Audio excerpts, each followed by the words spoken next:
Well, we got the new 24-foot 10K all dialed in, ready to go out for its first journey. We got a couple older straps, nothing wrong with them. They've just been used. A couple new ones ready to go. Winch remote, battery, cables all zip tied nice and snug so it doesn't move around a bunch. I even adjusted this here. Remember in the previous video I mentioned how this lid was kind of sloppy and broke off that tab the last time. Now it's snug and there's no play in it, which is what I wanted. Winch is bolted on, already showed you that. Got the new spare tire mount, had to bolt that on.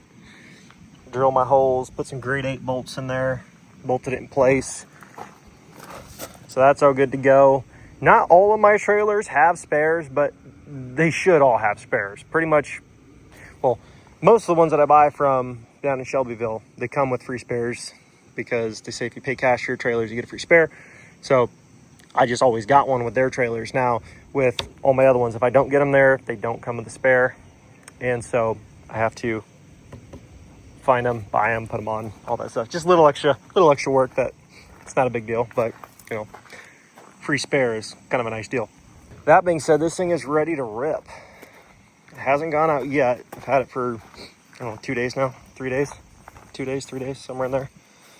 But it is officially ready to go now. So I'm pretty excited because it is a Thursday afternoon when I'm filming this.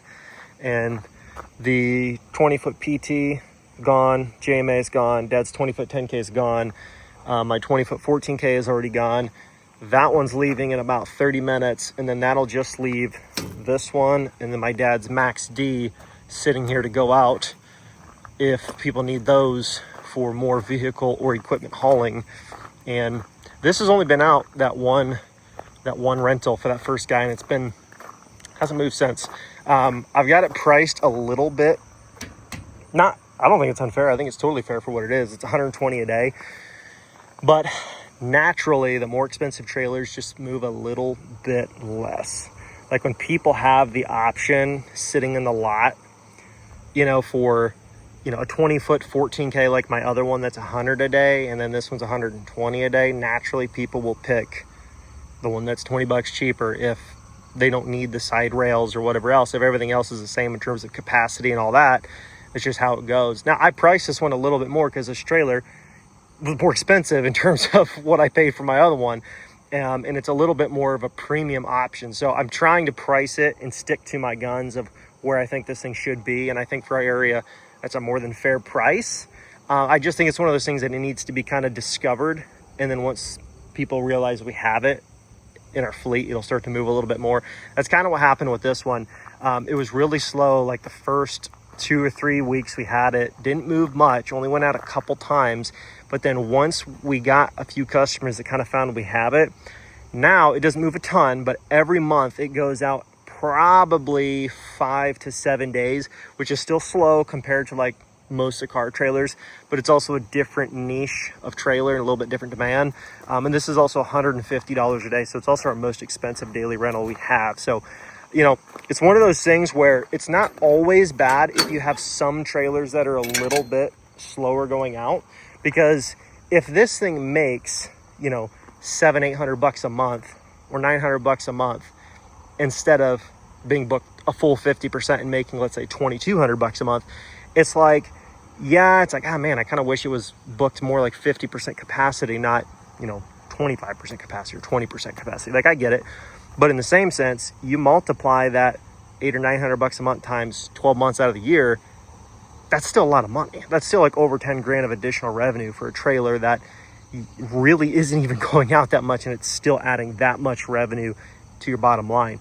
Now, that being said, obviously the goal is to keep them moving more than 20%, but some trailers just move more than others in certain areas. Like I know guys that I've talked to, they've got the same trailer, same price, you know, a couple states away, and they're like, that thing doesn't stop moving, and my car trailers are a little bit slower. So every area is a little bit different, and you just kind of have to understand that. Like with my rental pivot coaching that we do and strategizing with people, like I don't just tell, like, because a lot of people think it's only the trailer, and it's like, hey, what trailer does really good for you? Because I want to get the same ones. It's like, okay, well, you're 2,000 miles away or whatever. So it's like, I can tell you what I have, and I can tell you what works for me, and I'm going to, but you need to also dive in with me and look at your area specifically and go, okay, that trailer works great for me, but let's look at your area. Let's see what's moving. Let's see what people have the most to say about certain makes and models and what's moving, and what the price point is. Because, for example, the trailers that I have, although car trailers and equipment trailers are pretty universally in demand in most places, maybe enclosed trailers for the same price bring an extra 40 bucks a day for the same amount of money, and they move just as much as a car trailer does here for me.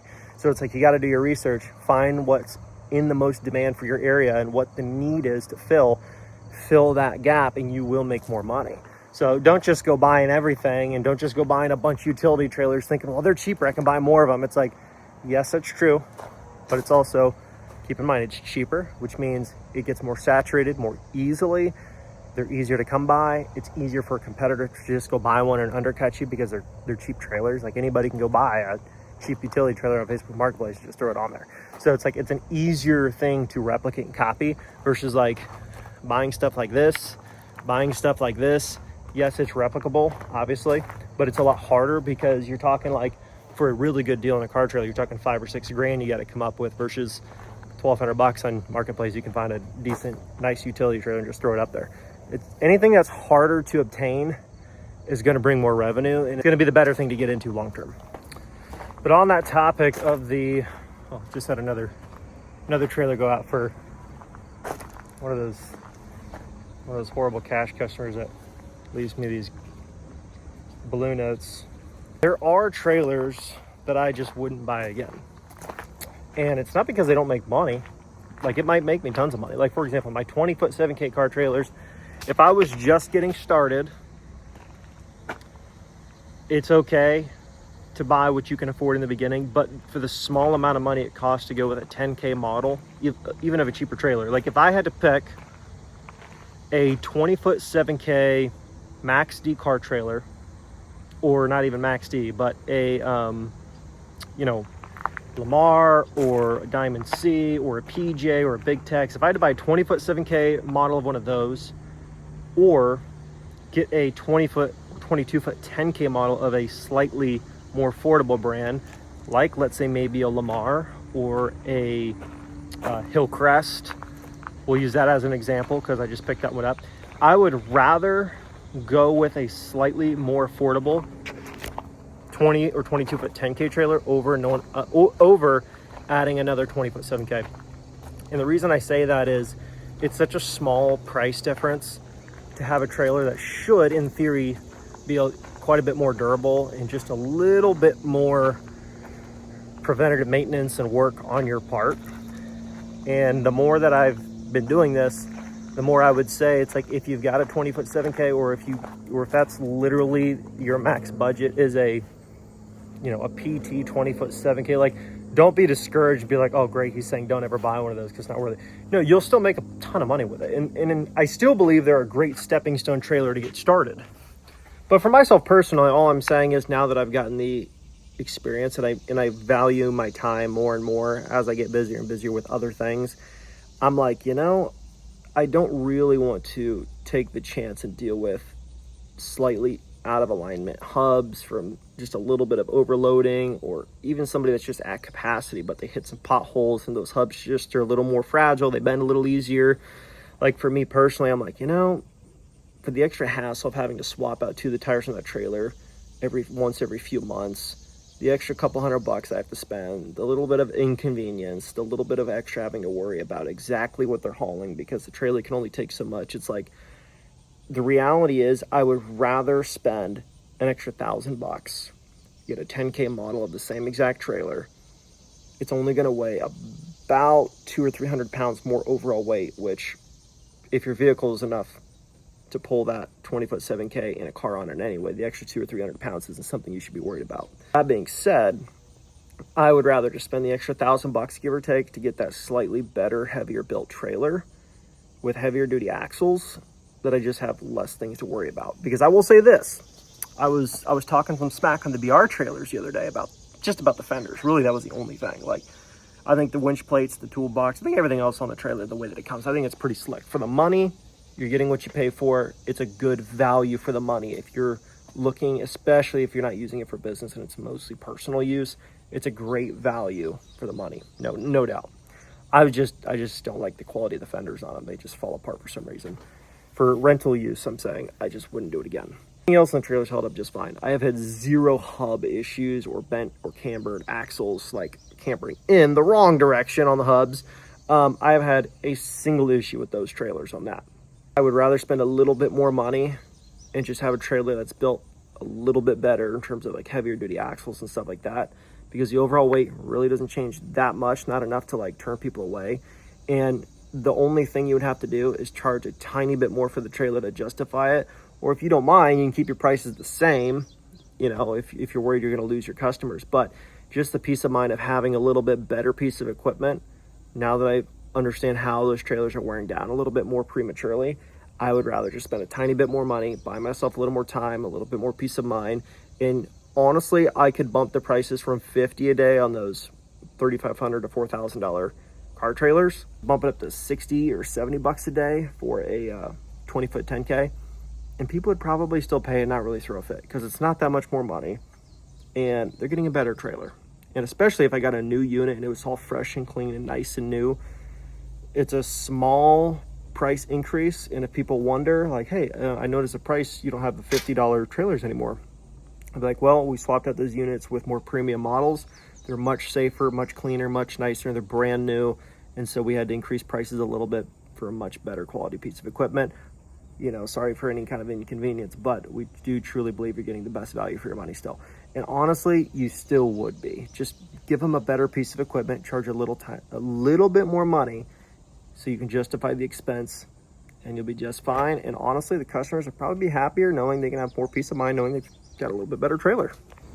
I think going forward, I'm going to kind of avoid the 20-foot 7Ks. I mean, they're great for side-by-sides and stuff, but you know, you just get too many people that either get them at capacity, or maybe they say, oh, I'm just hauling this. And then you're like, okay, well, that fits within the specs. And then they bring it back and they forgot to mention, oh yeah, I also hauled my wife's Suburban on that thing. And you're like, bro. He's like, no, it fit fine. Lengthwise, we're good. I'm like, I'm not worried about the length. Like, now the trailer, you overloaded at 1,500 pounds, bro. Like, that's the problem, because now you're gonna have hub issues and stuff on that trailer. And you know, it's just one of those things where for the small increase, you can buy, you know, an extra 3,000 pounds worth of payload capacity for an extra $1,000, and the amount of peace of mind and additional nonsense you will not have to deal with is worth $1,000. And I'm saying that as somebody that has his 7K 20-foot trailers gone all the time. They're always gone. They're always rented, but it's mostly because of the price point. But I could easily get a 20-foot 10K, 2 of them, to replace those other ones, charge 60 or 65 a day instead of 50, and I pretty much can guarantee you they will still move like crazy, and I can just have more peace of mind, and I'll make, at the end of the day, a little bit more revenue to justify the additional cost, and it would be totally fine. That being said, hopefully you enjoyed the video, guys. And if you want any help strategizing your own rental business and getting it launched and in the right direction, I can help you with that at rentalpivot.com. We will help you strategize and give you a blueprint and a plan that'll help you scale a legitimate rental service that will make you a ton of money. And we've learned a lot of stuff in the time that we've done it already, like what to buy, what not to buy, how to do the market research. That's kind of a universal tool. So if I can figure out how to do it in my area, we can help you figure out how to do it in your area. It's no different, because I had to start from scratch here when I did it, and I did all my own market research. Once I figured out what worked, I'm like, you know what? Bingo, this is a blueprint that can be replicated almost anywhere. And if you follow these steps, it might mean different equipment. It might mean slightly different prices, but we do all that with you over the phone to do the market research for you and help you get you going in the right direction and try to get you the best equipment for what you need that's going to make you the most amount of money and help you scale the fastest. So if you want consulting, rentalpivot.com, you can book a call with me. Or if you just need rental agreements, templates, and all that stuff, you can also get that on our website, rentalpivot.com. Thanks so much for watching, and I will catch you in the next video. Peace.